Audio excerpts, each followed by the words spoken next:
બાલવાટિકામાં આજે આપણે આ કયો મૂળાક્ષર છે? કયો મૂળાક્ષર છે? ગ ગણપતિનો ગ.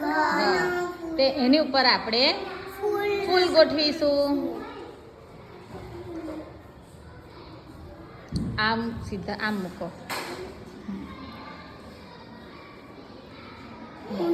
ઊંધા છત્તા મૂકો. હા, સીધા મૂકવાના. દાંડી અંદર.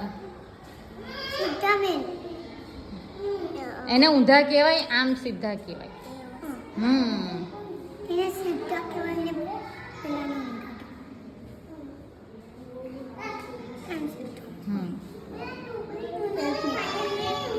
આવી રીતે આપણે છે ને પથ્થર છે, પિસ્તાના છોડા છે, લખોટી છે, રંગીન પથ્થર, આવી રીતે એ બધી મૂર્ત વસ્તુઓ પણ મૂકી શકીએ. પણ આજે આપણે ફૂલોની રંગોળી કરીએ.